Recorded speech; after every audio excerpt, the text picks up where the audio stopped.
Запад пытается Արևմուտքը փորձում է Հայաստանին իրեն ենթարկեցնել։ Հայաստանում աշխատող եւ այնտեղ բիզնես հիմնած Ռուսաստանի քաղաքացիները սկսել են փակել ձեռնարկությունները եւ հեռանալ։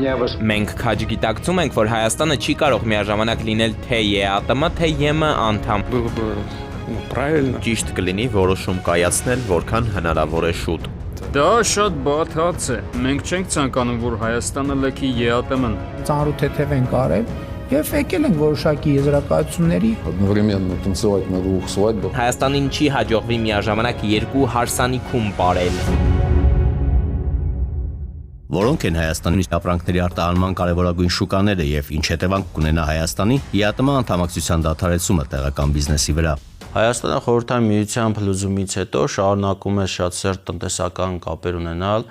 խորհրդային միության երկրների հետ, մասնավորապես Ռուսաստանի հետ։ 2014 թվականից Հայաստանը անդամակցեց նաև Եվրասիական տնտեսական միությանը, որը նոր այսպես ալիք առաջացրեց, ազդակ առաջացրեց այս ուղղությամբ առևտուրը ավելացնելու, խթանելու մասով։ Եվ արդեն կարող ենք արձանագրել, որ 2014 թվականից հետո Հայաստանը լիարժեք դառնալով ԵԱՏՄ անդամ իր ընդհանուր առևտրաշրջանառության մոտավորապես 1/3 իրականացնում է ԵԱՏՄ երկրների հետ, որը մեկ անգամ եւս փաստում է, որ ԵԱՏՄ-ն Հայաստանի համար հանդիսանում է հիմնական առանցքային ուղղություն։ Նկատի ունենալով, որ ԵԱՏՄ երկրներ, մասնավորապես Ռուսաստան, մենք արտահանում ենք վերջնական սպառման արտադրանք, դա էական նշանակություն կարող է թողնել հատկապես արդյունաբերական ճյուղերի վրա եւ գյուղատնտեսության վրա։ Մասնավորապես գյուղատնտեսական արտադրանքի արտահանման մոտավորապես 80-ից 90% այս ուղղությամբ խոսքը վերաբերում է պտուղ, բանջարեղեն, մրգեր եւ այլ ավանդաբար ինչ որ մենք արտահանում ենք դեպի Ռուսաստան, ինչպես նաեւ ալկոհոլային խմիչքներ, տարբեր պահածոներ եւ այլն։ Ստացվում է այնպես, որ եթե մենք օրինակ չկարողանանք ալկոհոլային խմիչքներ, մասնավորապես կոնյակ, գինի արտահանել Ռուսաստան, ապա նաեւ ազդելու է դա գյուղատնտեսության ոլորտի վրա։ Ինչտեղ են զբաղեցնում Ռուսաստանը եւ ԵԱՏՄ մյուս երկրները Հայաստանի ներմուծման կառուցվածքում։ Հայաստանի համար ԵԱՏՄ-ն նաև հանդիսանում է առանցքային ներմուծման ուղղություն, հաշվի առնելով այն, որ Հայաստանը մի շարք ապրանքների ուղղությամբ ունի բավականին լուրջ խնդիր։ Օրինակ էներգակիրների մասով ԵԱՏՄ-ն հանդիսանում է եւ Ռուսաստանը հանդիսանում է հիմնական երկիր եւ օրինակ դիզելի, բենզինի ներկրման մոտավորապես 90%-ը մենք ներկրում ենք Ռուսաստանի Դաշնությունից։ Գազի խոսքը վերաբերում է խողովակային եղանակով գազի ներկրման 88% ենք ներկրում Ռուսաստանի Դաշնությունից։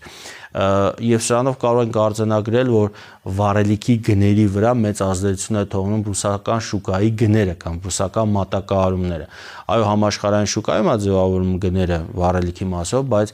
մենք ունենք նույն Ռուսաստանի հետ օրինակ գազի մատակարարման երկարաժամկետ պայմանագիր եւ մշտապես ունեցել ենք այս պայն $177.5 1000 խորանարդ մետրի հաշվով, որը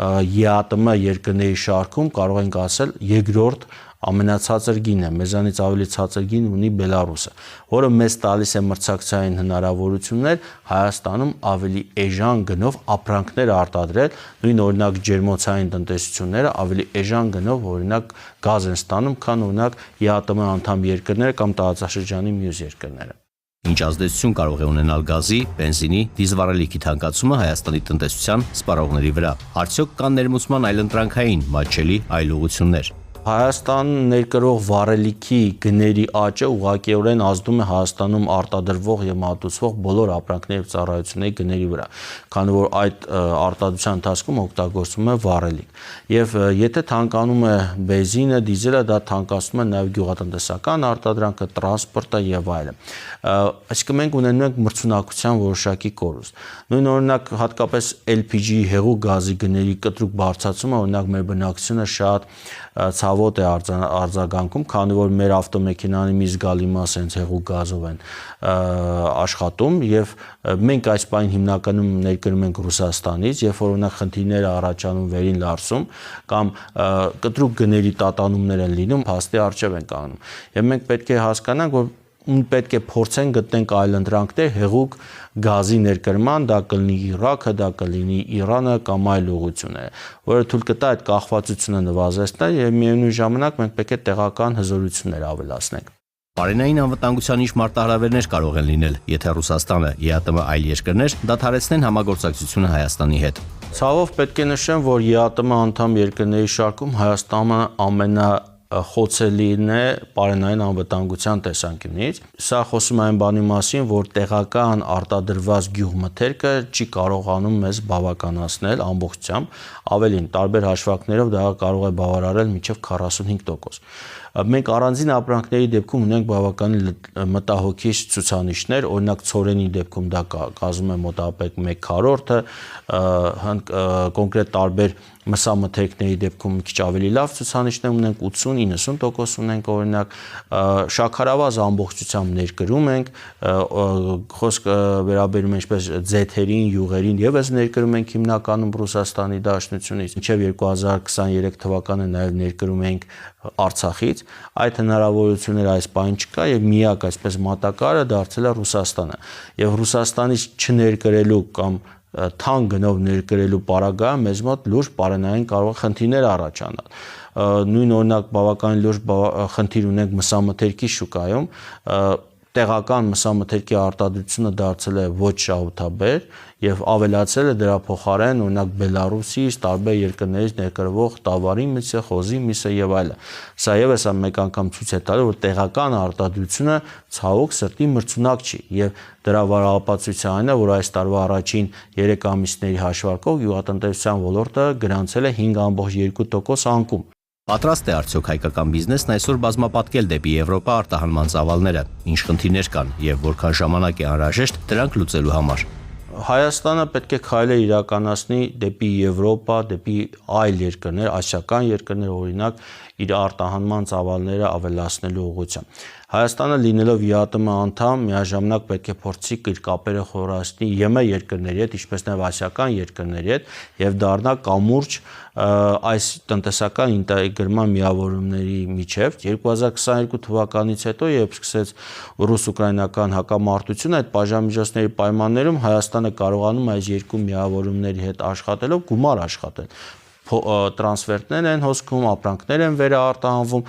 Հայաստանի առավելությունը այս պահին սա է եւ պետք է փորձի այս առավելությունը Հայաստանը խորացնի հրաժարվելով ԵՄ-ից կամ հրաժարվելով ԵԱՏՄ-ից ինքը կորցնում է նաեւ մյուս ուղղություն, այսինքն այդ շրջապտույտի կամ կամուրջի հնարավորությունը կորցնում։ Հետևաբար Հայաստանը պետք է փորձի խորացնի իր տնտեսական հարաբերությունը երկու ուղղություններով։ ԵՄ շուկա մտնելու համար մենք բավական լուրջ տնային աշխատանք ունենք անելու, մասնավորապես ստանդարտներին համապատասխանեցնելու մասով։ Սկսած ջրի ստանդարտից վերջացած տարբեր ապրանքների ստանդարտների մասով բավական լուրջ խնդիրներ կան, որոնք պետք է լուծվեն տեղում։ Մենք եթե կարողանանք ԵՄ ստանդարտներով ապրանքներ արտադրել, ապա դա կբավականացնի կամ կբավարարի նաև ԵԱՏՄ շուկայի համար։ ԵՄ շուկան բավականին վճարունակ շուկա է, բայց բավականին փակ, խիստ սահմանափակումներով հայկական մի շարք ուղղությունների համար։ Վերջին ամիսների ընթացքում որոշակի դրական դինամիկա կա ԵՄ ուղղությամբ արտահանման մասով, բայց այդ արտահանումը այնքան փոքր է,